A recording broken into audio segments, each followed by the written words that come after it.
en este momento. Y ahora sí, vamos a compartir nuestro tema especial de hoy.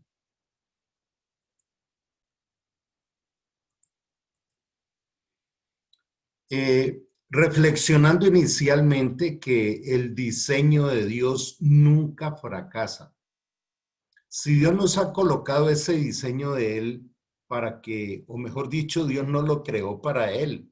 Él no necesita diseños ni que nadie lo oriente, pero sí nos dio un diseño perfecto a nosotros para entenderlo. Entonces, hoy vamos a hablar de uno de los temas más trascendentes que hay en la vida del ser humano, y es cómo caminar de la duda a la fe. En esta foto vemos una ruta, una carretera, un camino donde al mirarlo podemos imaginarnos que viene de algún lado y va hacia algún otro lado. Y así es la vida. La vida al nacer es el punto de partida de un viaje que no es lleno de dudas, de incertidumbres, de temores, de miedos, de angustias, sino que la vida fue diseñada para caminarla a través de la fe. De manera que por eso el tema que vamos a ver hoy se llama cómo ir de la duda, la incertidumbre, la confusión hacia la fe. Dios dice en su escritura que Él no es un Dios de confusión, ni es un Dios injusto, ni es un Dios que nos deje en ese campo de la incertidumbre o de la duda en el caminar en esta tierra. De manera que para desarrollar este tema, entonces vamos primero a ver qué es la duda. La duda es el origen de la incertidumbre, del miedo, del temor, de la angustia, de la impotencia y de otra cantidad de cosas. Entonces, para comprender cuáles son los tres aspectos de la duda más importantes en nuestro caminar, pues vamos a mirar que la duda está enfocada frente a qué he sido y hacia dónde actúo. Esa es como la parte que nos acompaña y que de una manera bien extraña, a veces ni siquiera nos centramos a analizar la duda. ¿Qué me está llevando a dudar? No, estamos buscando por dónde decido, por aquí o por allá, pero no miramos la raíz de la duda para poder tomar buenas decisiones o decisiones correctas mejor y tener buenas acciones. El segundo aspecto es que la duda tiene que ver con el sistema de creencias. ¿Yo en qué creo? Y esas creencias que yo que tengo para precisamente tomar las decisiones y las acciones le dan validez a al conocimiento que tengo de algo. Si yo dudo es porque no estoy muy convencido de ese conocimiento o de esa creencia. Si nosotros estuviéramos firmes en lo que creemos, no viviríamos en estos tormentosos momentos de la duda. Pero el tercero es más importante todavía. Si a la duda le antecede la verdad espiritualmente revelada, la duda implica una inseguridad en la validez de esta. Y cuando esto lo aplicamos a la poderosa palabra de Dios, que no me cansaré de decir que es el prestigio, la reputación y el honor de Dios, su palabra, entonces la palabra de Dios, que es perfecta, que es inmodificable, que no es una palabra de hombres, sino de Dios, que nos la quiere enseñar a través del Espíritu Santo, ¿dónde está el problema? El problema indudablemente está en estos tres aspectos del contenido que hay en nuestra mente. Porque en este momento no nos damos esa posibilidad de preguntarnos si sé que Dios es infalible, es justo, es bueno, es perfecto, y que cada segundo de mi vida, por más de que mi mente lo interprete como terrible, Dios lo está permitiendo. Entonces, ¿hasta cuándo caminaríamos por la vida con dudas, con altibajos, con incertidumbres, con doble ánimo? Eh, y, ¿Y qué nos impide caminar de una manera diferente? La sabiduría viene de Dios y para esto vamos a soportar esta enseñanza en la palabra, en el libro de Santiago capítulo 1 a partir del versículo 2. Y vamos a mirarlo con lupa. Dice, hermanos míos, tened sumo gozo cuando os halléis en las diversas pruebas. Y esto me parece tan lindo de poder explicar cómo profundizar la palabra de Dios, cómo sacarle toda la sustancia y la sabiduría que tiene.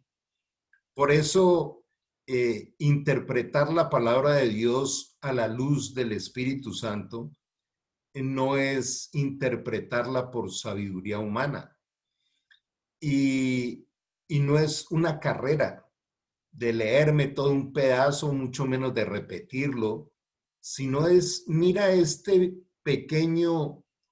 pequeña porción de lo que es toda la Biblia y vamos a mirar todo lo que nos entrega. La primera, ¿por qué nos llama hermanos?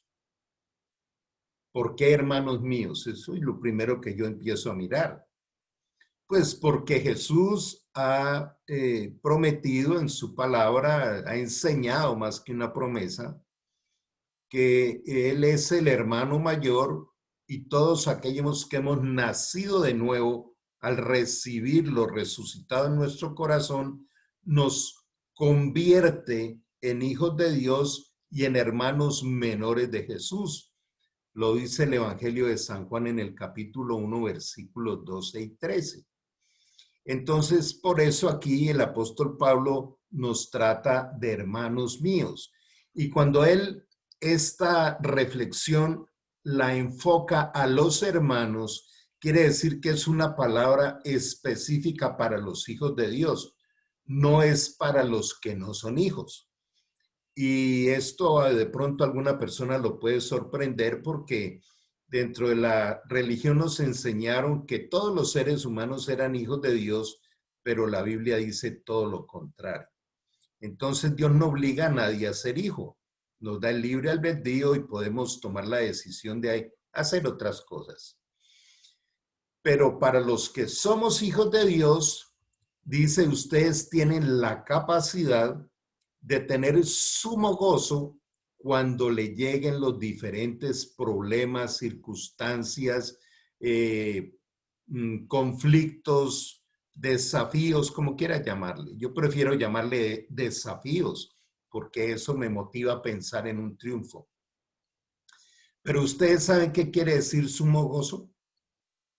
Sumo quiere decir todo el potencial que tengan de alegría y de gozo. Cuando en mis primeros meses de caminar en ese encuentro tan increíble, transformador que es tener un encuentro con Jesús, cuando yo leía esto, decía, esto es lo más loco que me hayan podido explicar en la vida. ¿Cómo Dios me pide que esté lleno de alegría, de gozo y de sonrisa cuando me llegue un problema? Pero es un mandamiento. Ahora, ¿qué es lo que ocurre? Que esto sí es posible practicarlo a través de dos cosas. La primera, cuando se adquiere sabiduría a través de la palabra de Dios. Y dos, cuando entendemos que se logra a través de la capacidad que nos da el Espíritu Santo. Aquí hago un pequeño alto para comprender lo siguiente.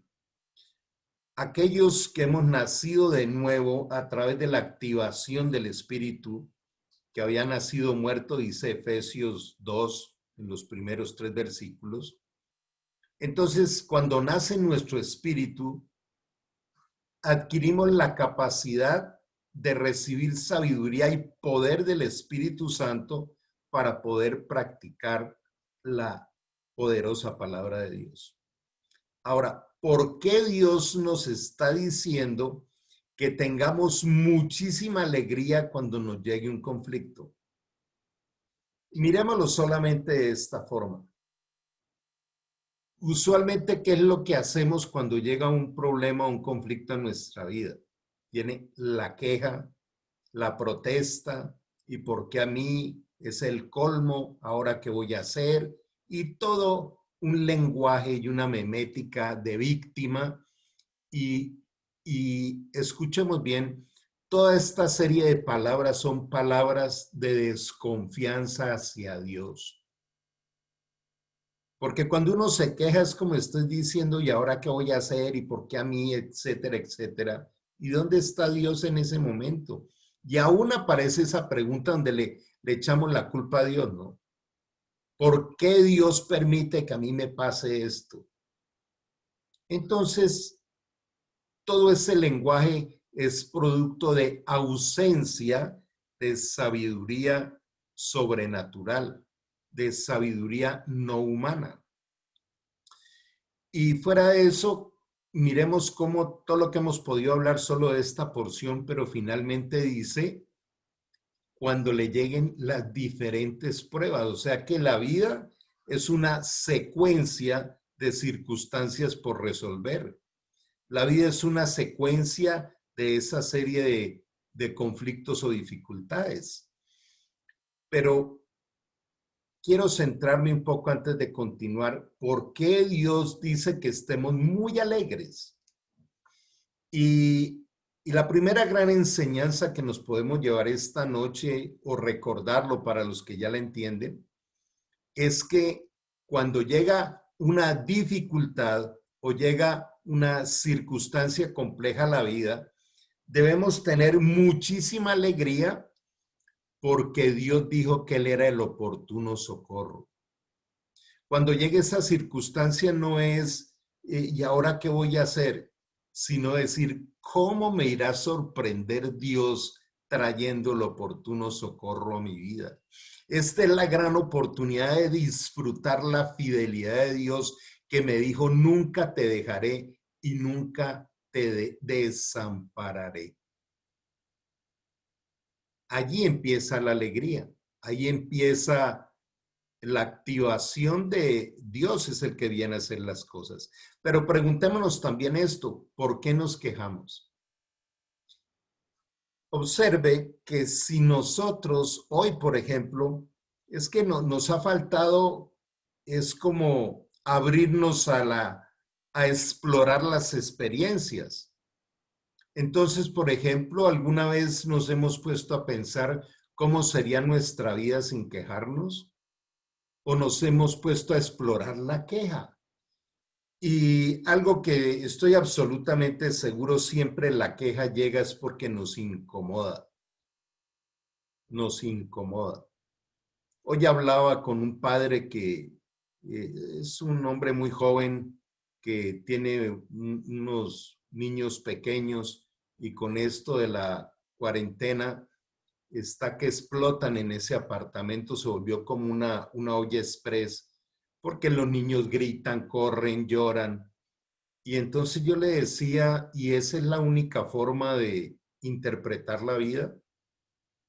Si vemos que los niños gritan y juegan y saltan es porque son niños y aún están desarrollando su capacidad exploratoria. Entonces, ¿por qué en vez de pretender que los niños actúen como adultos, no nos volvemos un poco niños y compartimos esa parte de la exploración? La queja es porque me está incomodando, no porque los niños estén dejando de ser niños. Y ese es un ejemplo de cómo desde nuestro egocentrismo empiezan a salir esta serie de manifestaciones que no son agradables. Pero aquí en el versículo 3, Dios nos explica por qué, y este es otro de los factores espectaculares de la Biblia, siempre nos explica el por qué. Cuando tenemos circunstancias, empezamos a decir, ¿y por qué? Pero no entendemos que la respuesta está en la palabra de Dios. Dice, la prueba o las diferentes pruebas vienen a probar la fe, sabiendo que la prueba de vuestra fe, cuando Dios nos prueba la fe, y Jesús decía, es necesario que vengan pruebas, es necesario, la vida se vive en la perspectiva de Dios por los necesarios. Dice, sabiendo que la prueba de vuestra fe produce paciencia. ¿Por qué Dios está tan interesado en que nosotros crezcamos en paciencia? ¿Y cómo podremos crecer en paciencia si Dios no nos coloca ese gimnasio que activa la impaciencia? Cuando aparecen esos momentos que nos quieren impacientar, es el momento espectacular, el gimnasio para aprender, crecer y vivir en paciencia, la ciencia de la paz. De alguna manera Dios lo que está diciendo es, hijos míos, los amo tanto que yo quiero que aprendan a vivir en paz, así estén pasando por un huracán, porque allí están mis promesas. Nunca te dejaré, nunca te desampararé. Aunque pases por el agua no te ahogarás, aunque pases por el fuego no te quemarás. El Señor es mi pastor, nada me faltará, todo lo puedo en Cristo que me fortalece. Y aquí puedo quedarme muchos días hablando de la nutrida cantidad de promesas de Dios que Él dice que son en el sí y en el amén. O sea, Él dice, se cumplen porque se cumplen mis promesas. Hagámonos una pregunta en este momento porque la vida es de preguntas poderosas. ¿En qué basas la confianza de tu vida? Porque precisamente la duda, la incertidumbre, los temores, los altibajos, el doble ánimo, son por una profunda inseguridad. Entonces, ¿fue que Dios diseñó la vida para que vivamos inseguros o todo lo contrario? Dios dice también en Romanos 8, dice, si Dios conmigo, ¿quién contra mí? Lo veíamos creo que el domingo pasado que el Señor dice, yo enderezaré tu camino. Yo te he creado con un proyecto y un plan para que tengas esperanza y un futuro garantizado. Sigamos avanzando y dice, si usted tiene paciencia durante toda la obra completa, será perfecto, cabal, sin que os falte cosa alguna. O sea, Dios está interesado a que no nos falte ninguna cosa dentro del plan que Él tiene para nosotros. Y aquí quiero detenerme un poquito. Miremos esto. ¿Qué es la paciencia? La paciencia es el espacio de espera que hay entre el momento que llega la dificultad y el momento en que Dios nos entrega la respuesta. Primera de Corintios 10:13 dice, no te ha venido ningún conflicto que no sea humano. Dios dice, ustedes son los que arman todos esos enredos y esos problemas, pero yo te voy a dejar allí hasta cuando puedas soportarlo. O sea, te voy a enseñar dentro de ese proceso. Pero quiero que esto te lo lleves como un regalo de Dios hoy. Porque Él dice, porque conjuntamente con la prueba yo les daré la salida para que puedan pasarla. Entonces, aquí aparecen una serie de enseñanzas muy poderosas. No existe absolutamente ninguna circunstancia en nuestra vida que Dios no tenga la respuesta. ¿Cuál es el problema? El problema se llama desespero. Y más en este mundo que todo es inmediato. Usted mete una tarjetica y le sale dinero, hace un clic y le llega un mensaje. Todo es en el instante. Dios no se inventó la vida de esa manera, no la diseñó así. Por eso dice, mira, para que usted aprenda a vivir la vida conmigo, necesita paciencia. Le llega la prueba, aprenda dentro de ella sin estrés, sin angustia, sin ansiedad y espere que yo le entregue la respuesta. Vamos encontrando dónde está la dificultad. La dificultad está en no esperar en el Señor. Esperar en Dios nunca nos defrauda, nunca. No sé qué circunstancia tengas en este momento en tu vida, pero Dios sabe el día exacto en que nos entrega la respuesta.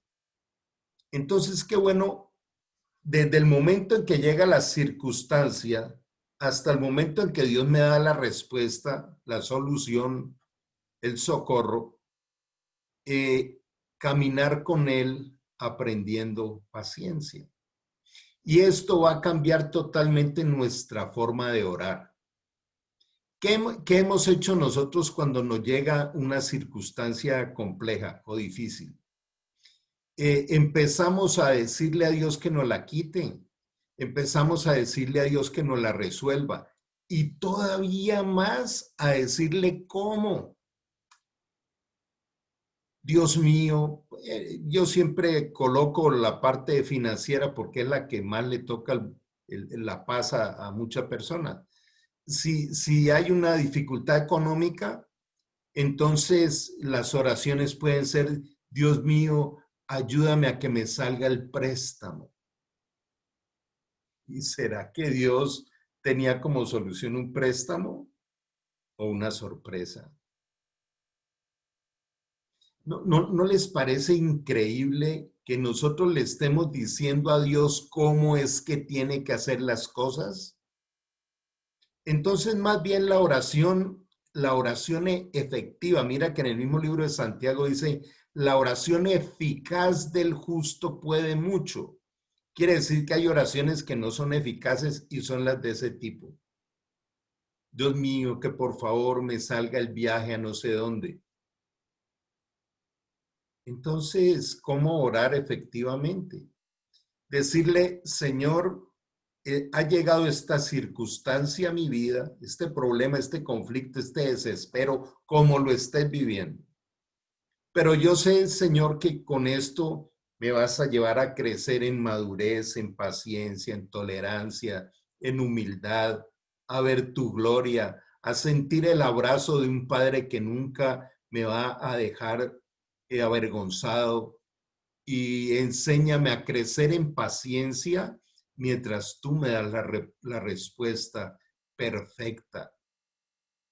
Eclesiastés 3 dice, todo lo que quieras debajo del cielo tiene su tiempo y tiene su hora, porque todo es hermoso en el tiempo del Señor.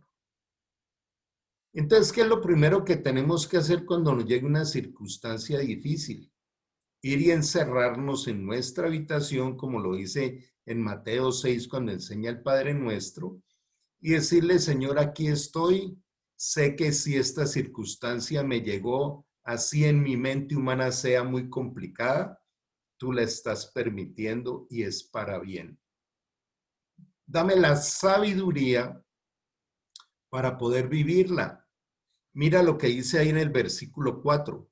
Mas tenga la paciencia su obra completa. A través de esta circunstancia, Señor, tú me estás formando, me estás entrenando. El gimnasio de formación espiritual es con exigencias importantes. Alguien decía que ningún buen marinero fue forjado en aguas calmadas. Los mejores marineros fueron los que aprendieron a manejar las más grandes tormentas. Entonces, ¿las tormentas son malas? No. Podemos sacar todo un relato de tormentas de la Biblia donde siempre llegó la gloria de Dios. Voy a nombrar dos muy rápidamente. La primera fue con el mismo Jesús, cuando dice que el Espíritu Santo lo llevó al desierto para ser tentado durante 40 días y 40 noches. y de allá salió Jesús totalmente lleno del poder del Espíritu Santo y victorioso, cuando en cada tentación dijo, escrito está. ¿Qué era lo que le daba la confianza, el poder y la certeza y la autoridad frente a las circunstancias a Jesús? Escrito está. Y nos dejaron las escrituras para hacer lo mismo. Entonces, en este momento, yo te pido que te lleves esta enseñanza para practicarla todo el tiempo. ¿Qué está gobernando mi interior? ¿La circunstancia o la promesa? Las soluciones de desespero que yo voy y busco para quitarme esto de encima. Yo he visto gente que ha vendido la casa, el auto y entran en un caos queriendo resolver situaciones con sabiduría humana. Personalmente he podido vivir esa experiencia de estar asustado, agobiado, descontrolado, pero enseguida me encierro en la habitación y le digo, Señor, te tengo a ti y no voy a tomar ninguna decisión hasta que no me vayas mostrando el camino de salida. Tú lo harás. Nunca falla. El amigo fiel que nunca falla. Jesús nunca falla. Jesús te ama. Dios quiere decirte esta noche que le interesas y le interesas totalmente. No en vano, Dios nos enseña que de tal manera nos ama que dio a su Hijo unigénito para que todo aquel que en él crea no se pierda, mas tenga vida eterna. Todos los que estamos aquí, que hayamos hecho esa entrega de nuestra vida a Jesús, tenemos vida eterna y la estamos viviendo. Aún este espacio de esta noche es vida eterna, porque es sabiduría de Él, y no lo digo por mí para nada. Yo soy el que menos debió haber escogido Dios para esto, pero en su misericordia lo hizo. Entonces Él usa, Dios no desperdicia un corazón dispuesto a servirle. ¿Cuántas veces has sentido que Dios te ha dicho, quiero hacer cosas espectaculares a través tuyo?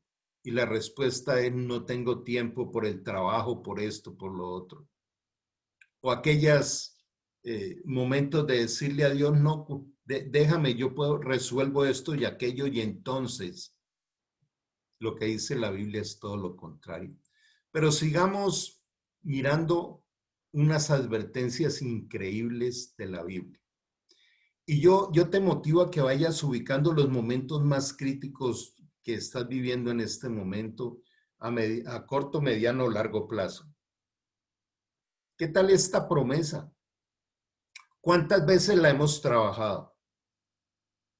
Y si alguno de vosotros tiene falta de sabiduría, pídale a Dios, el cual la da a todos abundantemente y sin reproche. Dios está diciendo, mira, hijito, hijita, yo te amo tanto que si vienes a hablar conmigo, yo te voy a dar sabiduría abundante para que puedas entender cómo se resuelve esto. Y yo no te voy a exigir nada para entregarte esa sabiduría. Entonces, ¿qué es lo primero que tenemos que hacer cuando aparezca alguna circunstancia compleja en la vida? Primero, pensar que para Dios no es una sorpresa, porque Dios conoce nuestro pasado, presente y futuro. Él vive en la eternidad y Él creó el tiempo. Desde su eternidad, Él puede mirar el pasado, el presente y el futuro de nuestra vida. Entonces, cuando Dios nos creó con todo su amor, Él sabía que íbamos a pasar por cada circunstancia, pero Él también sabe cómo vamos a ver su gloria a través de cada momento. En 2 Corintios 12:9 dice, bástate mi gracia, porque mi poder se perfecciona en tu debilidad. Y el apóstol Pablo agrega y dice, por eso he aprendido a gloriarme más bien en mis debilidades, porque cuando soy débil, entonces soy fuerte.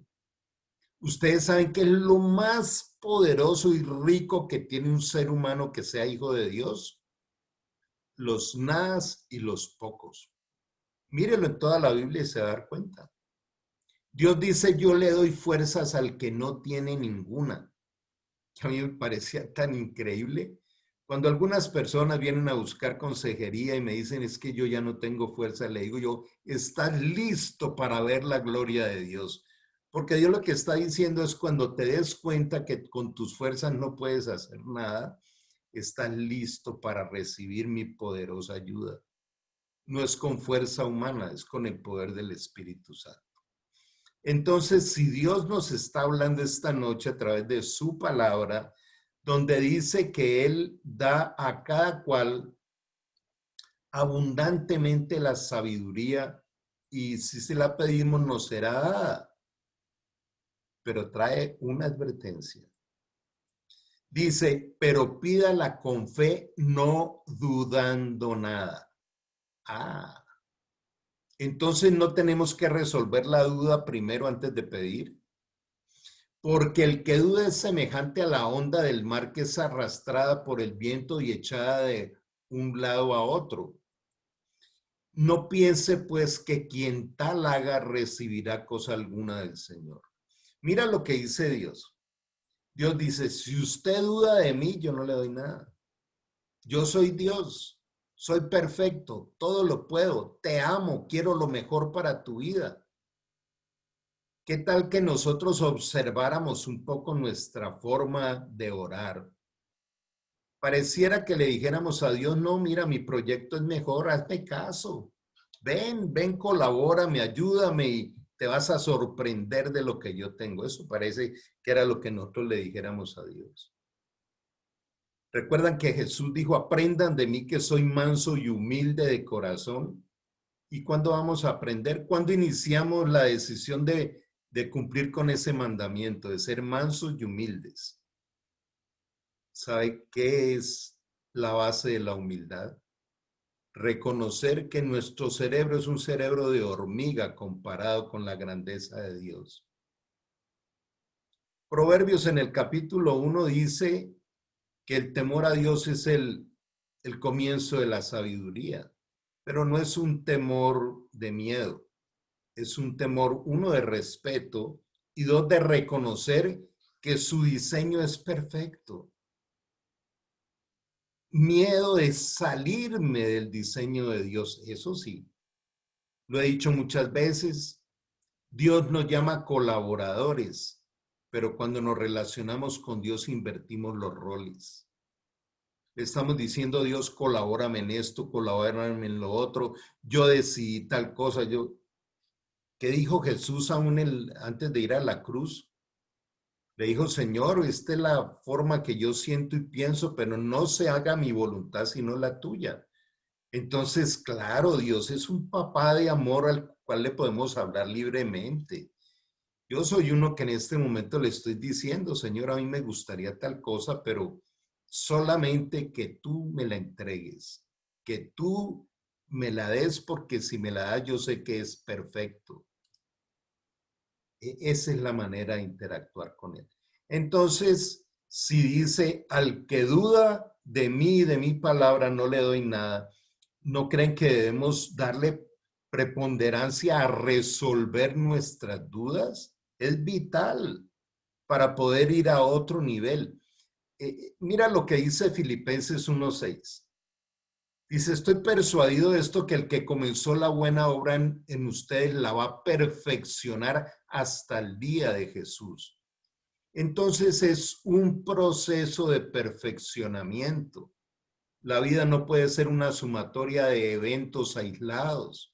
Y peor aún, cuando en nuestra vida hay rutina y no vive Dios. Dios no vive en la rutina. Dios dice que Él crea cada día con sus misericordias nuevas. Cada día es diferente. Un día le habla a otro día. Eso lo dice la Escritura. Entonces, la rutina no está en el diseño de Dios, sino en nuestra cabeza. En haber quedado atrapados allí como unos esclavos de cada circunstancia de las cosas de afuera.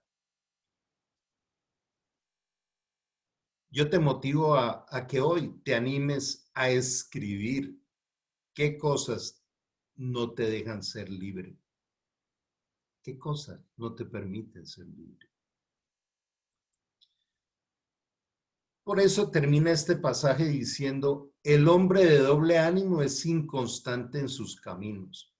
O sea, a ese que es de doble ánimo, o sea, a veces sí quiere, a veces no, a veces lee la Biblia, otras veces no, a veces ora, otras veces no ora. Dice, una persona así no está valorando lo que yo le entregué a través de la muerte y resurrección de Jesús. Está siendo como una veleta, llevado para un lado, para otro, con las circunstancias de la vida.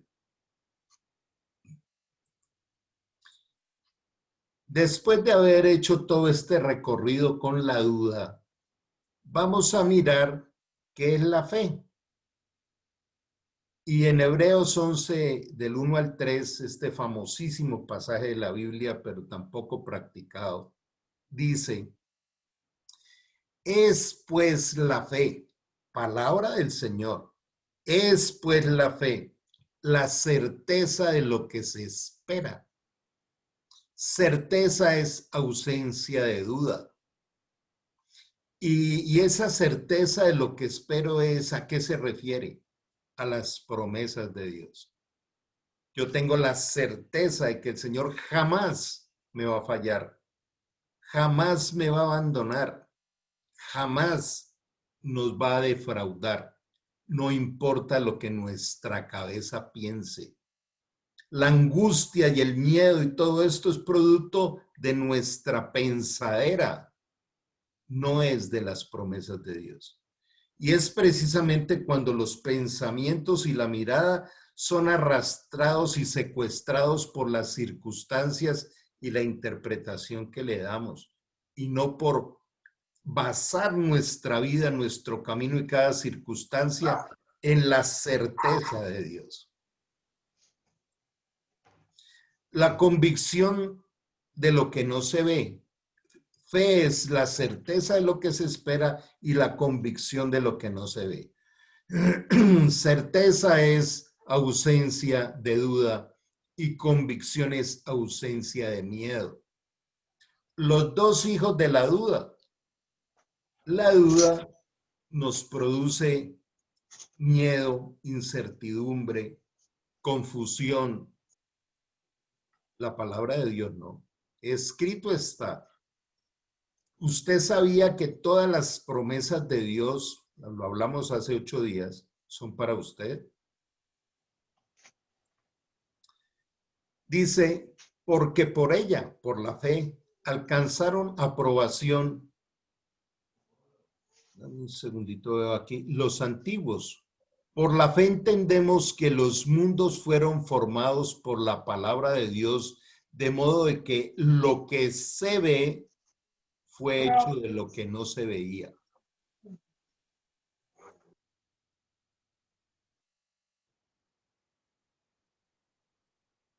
Todas las cosas que van apareciendo en nuestra vida son hechas primero de lo que no se ve. Y lo que no se ve es aquello a lo cual debemos tener convicción. Miren esto. Cada vez que aparece algo en nuestro interior, busquemos la respuesta en la palabra. Por ejemplo, hay miedo. ¿Qué habla del miedo la palabra de Dios? Dice que el amor echa fuera el temor. Porque el que le vive en miedo no ha sido perfeccionado en el amor. Entonces, ¿cómo debiéramos orar? Señor, quíteme esta circunstancia que me está lleno o diciéndole, Señor, que tu amor eche fuera de mí el temor. Por eso debemos orar acorde a la palabra de Dios y no a lo que se nos ocurre o a lo que oímos por ahí. Vamos a ver un ejemplo típico y especial. Miremos esto, por favor. Yo había podido tomar cualquiera de los momentos vividos de los personajes de la Biblia, cualquiera. Y siempre se repite lo mismo. La duda, la angustia y el miedo, y viene la gloria del Señor. Vamos a tomar un pasaje que está en Primera de Reyes 18, del 21 al 22, y es un pasaje supremamente conocido, y es donde Elías le habla al pueblo de Dios, y le habla porque el pueblo está dudando a ver qué decisión toma. Y por favor, escucha esta frase. ¿Hasta cuándo claudicaréis vosotros entre dos pensamientos? Si el Señor nuestro es Dios, seguidle. Y si Baal, id en pos de él. Y el pueblo no respondió palabra. ¿Qué tal la duda que tenían?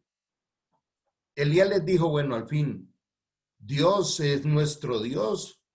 ¿O los sacerdotes de Baal, de Satanás, son los que son el verdadero Dios? Y el pueblo no respondió, estaban ahí hundidos en el temor y en la duda. ¿Cómo aplicar esto a nuestra vida? Cada circunstancia de la vida nos llevaría a esto, a dos pensamientos.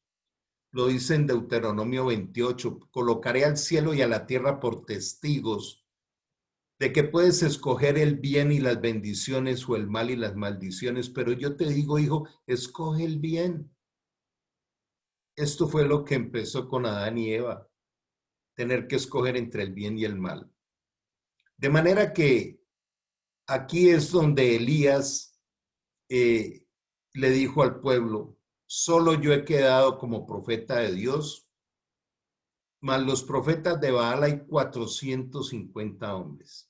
En este pasaje, no quiero desviarme a contarlo completamente, pero Elías desafía a todos estos sacerdotes del mal y montan dos altares y dice, el Dios verdadero hará caer fuego del cielo y consumirá el altar. Ellos no pudieron. Y entonces, ¿cómo sería la fe de Elías que mandó a mojar todo el altar y cuando cayó el fuego secó todo? El pueblo vio el poder de Dios y se convirtió. Aunque Elías al otro día, los 2 días después de semejante triunfo, recibe una amenaza de Jezabel y sale espantado. Y finalmente termina por ahí escondido en una cueva. Y Dios le dice, Elías, ¿qué haces en esa cueva? ¿Y esa cueva cuál era? La cueva de la duda. Y le dice a Dios, Señor, yo soy el único profeta que queda y Jezabel me quiere matar y esto y lo otro.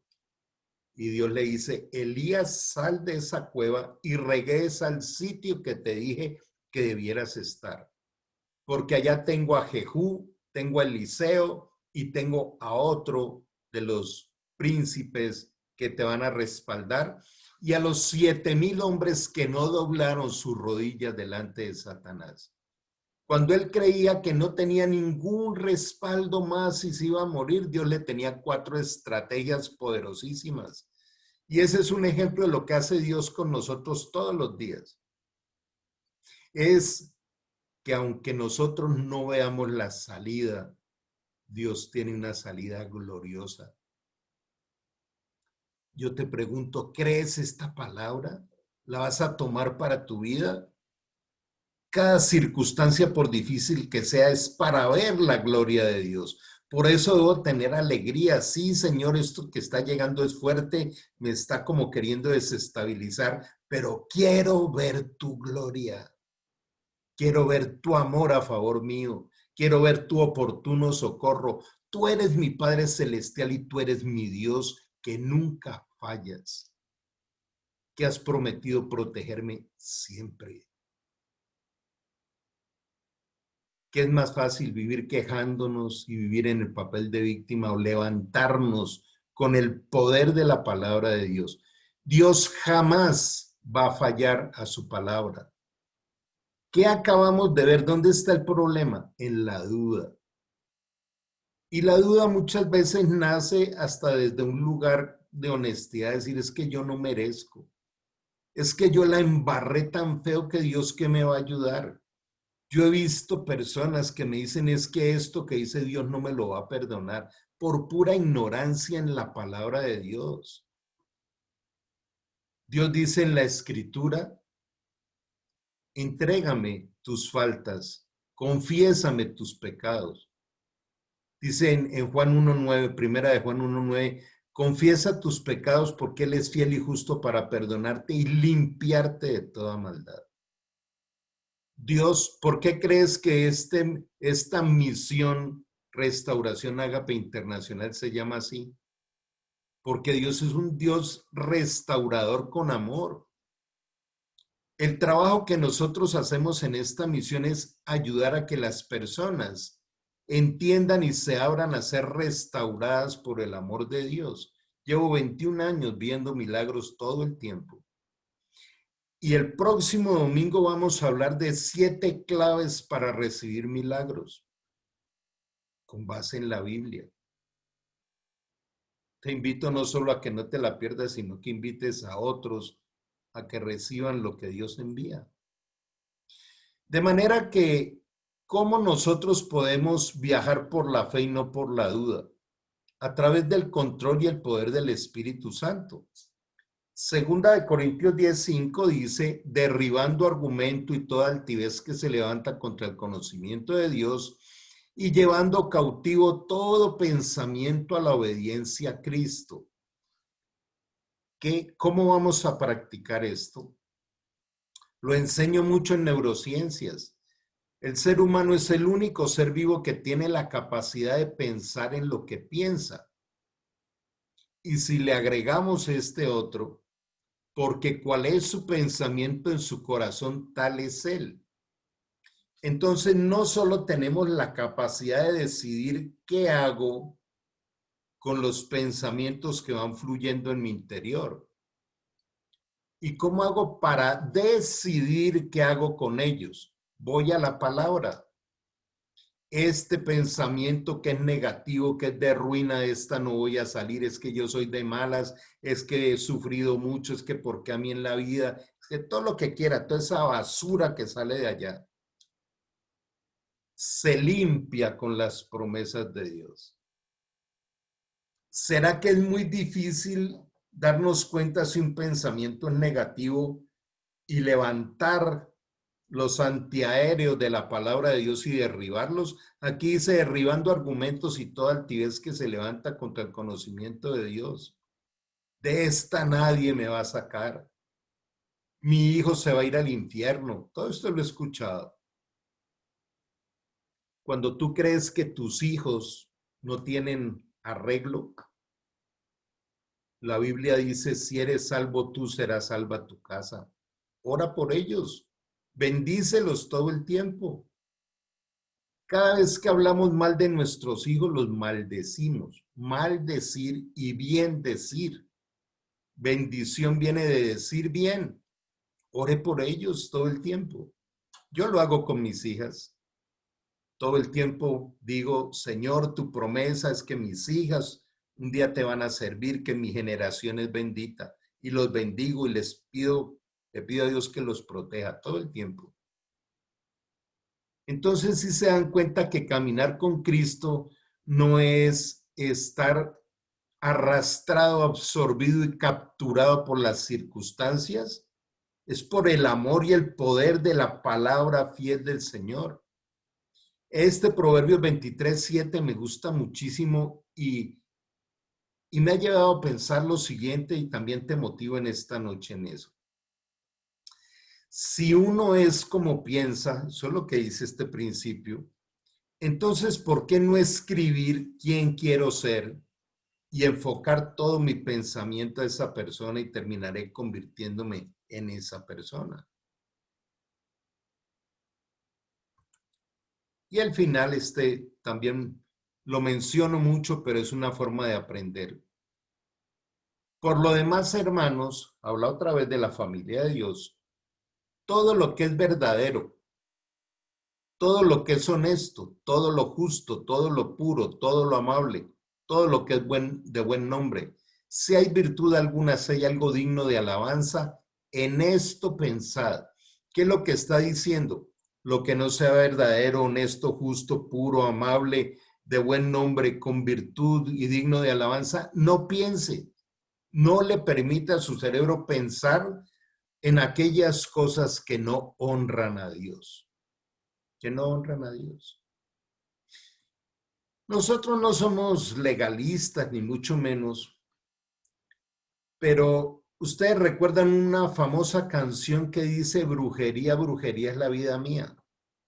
¿Qué hace uno cantando y gritando esa canción que ofende a Dios? Y después termina uno reclamándole a Dios que por qué esto, lo otro. Recuerde que en el mismo libro de Proverbios dice, en tu boca está la vida o la muerte. De toda cosa guardada, guarda tu corazón, porque de él brota la vida, mana la vida. Por eso debemos llenarnos de este conocimiento para que nuestras declaraciones de fe tengan ese soporte y el poder del Espíritu Santo. Finalmente, quiero que nos hagamos dos preguntas. Yo quiero que me presten toda la atención acá.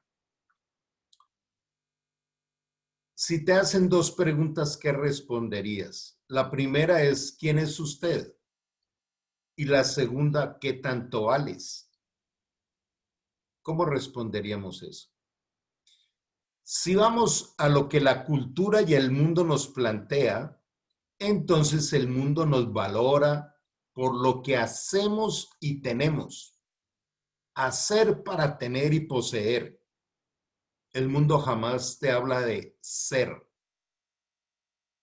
El mundo te dice, tú eres dependiendo de la posición que tengas, del poder social que tengas, del prestigio, de la prosperidad y del placer.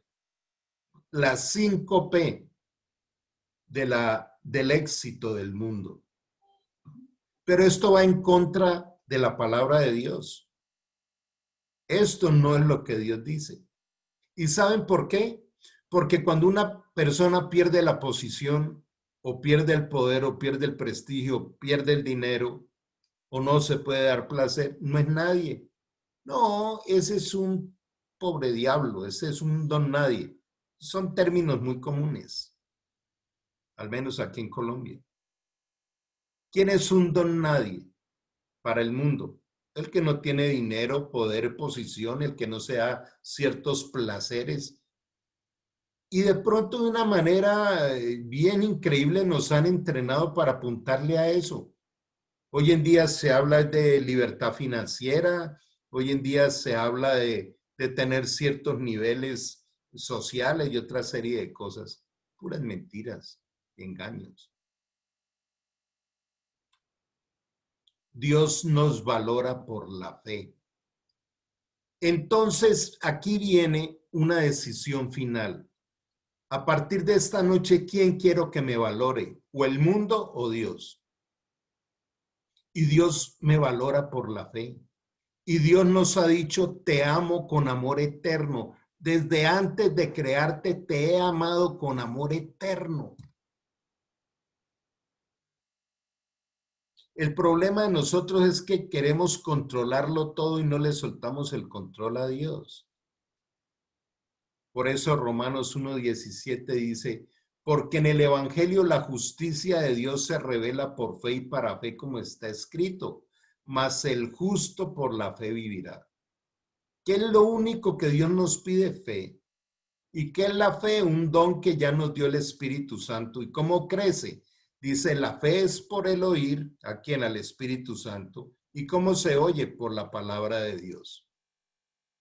Entonces, ¿no creen que la Biblia es ese manual de la ruta espectacular para salir de la duda y de la incertidumbre y vivir por fe?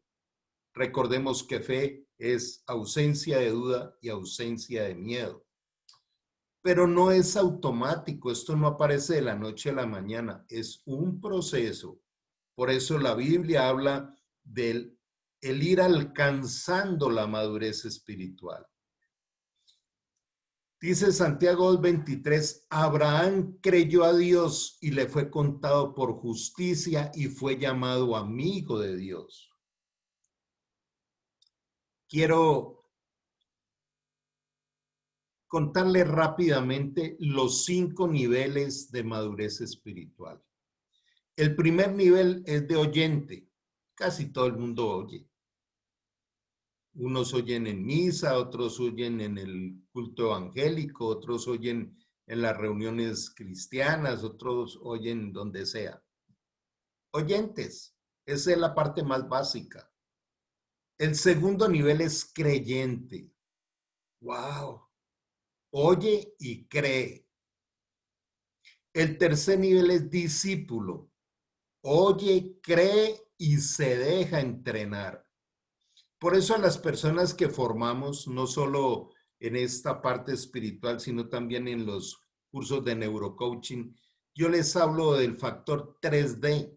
Cuando una persona quiera triunfar en la vida, debe mirar un factor que se llama 3D. Estar decidido o estar dispuesto.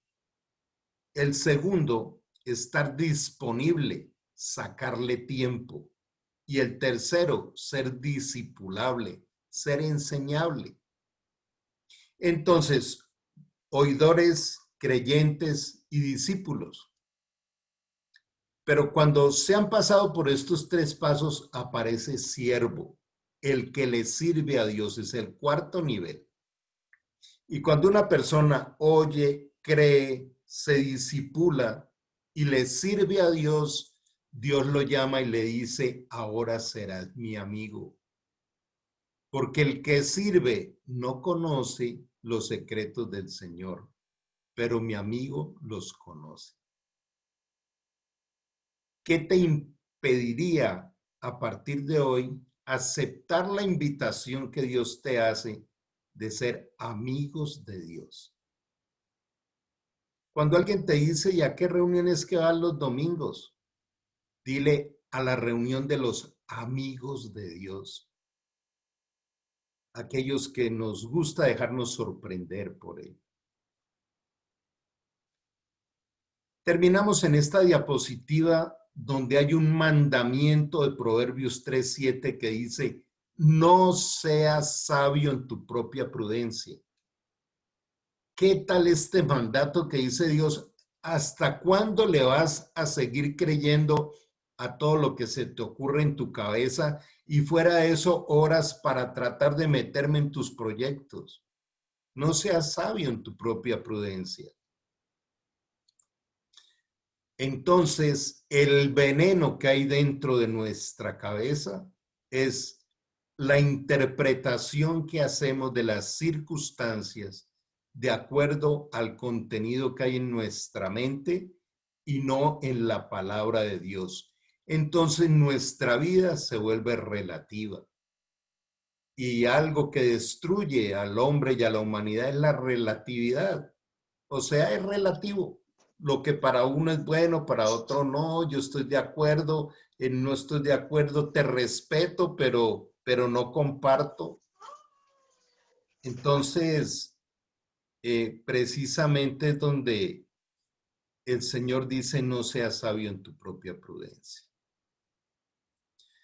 Vamos a darle gracias a Dios, pero antes les invito a que le pidamos a Dios que Él nos renueve. ¿Cuántos quieren decirle a Dios en esta noche, Señor, no quiero salir de esta reunión igual, quiero que me renueves? Vamos todos a unirnos en este canto. Renuévame, Señor Jesús, ya no quiero ser igual. Renuévame, Señor Jesús, pon en mí tu corazón, porque todo lo que hay dentro de mí necesita ser cambiado, Señor,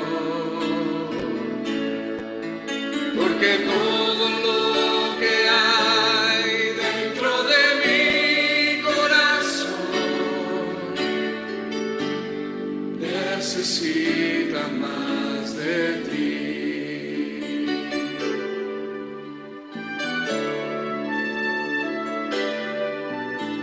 Renuévame, Señor Jesús. Ya no quiero ser igual.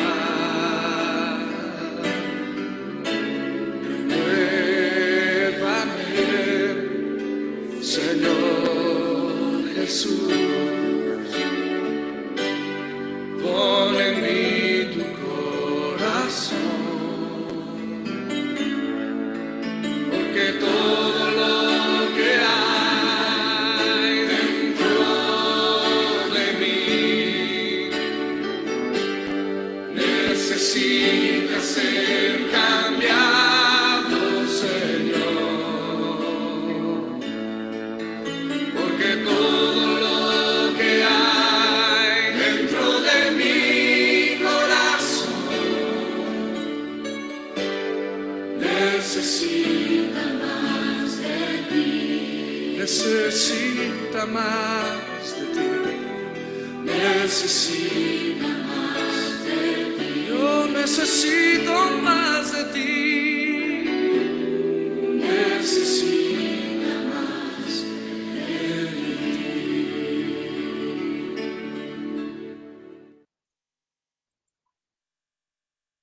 Yo te invito a que cerremos los ojos. No dejes que nada te distraiga en este momento. Yo te invito a que nos unamos y cierres tus ojos y en este momento le digamos: amado Dios, hoy quiero reconocer en esta noche que he querido manejar mi vida a mi manera. Perdóname por ello.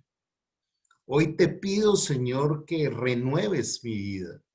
Has prometido en tu palabra que nos das la sabiduría abundante para caminar la vida como tú la diseñaste.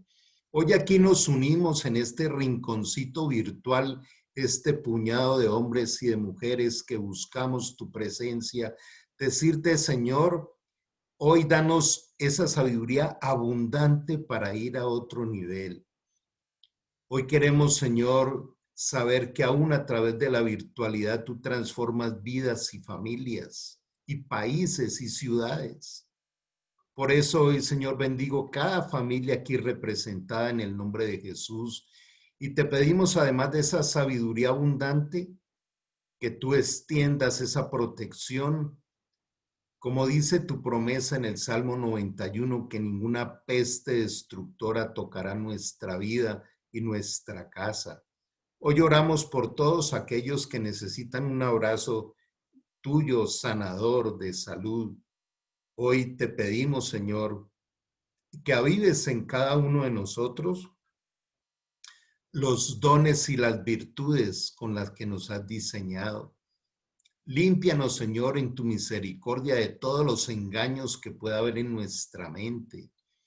Que haya una renovación espiritual interior y física y que podamos ser útiles para la extensión de tu reino y de las buenas noticias del evangelio que tantos necesitan. Saber que hay una esperanza que no falla y no defrauda. Hasta el día que todos nos encontremos en tu presencia en las bodas del Cordero. Gracias por este tiempo y este espacio, Señor. Danos tu abrazo, tu bendición, la llenura del Espíritu Santo. Permítenos, Señor, percibir la imposición de tus manos de Padre Celestial sobre nuestras vidas, familias y países. Y hoy te lo pedimos todo en el nombre de Jesús. Amén y amén.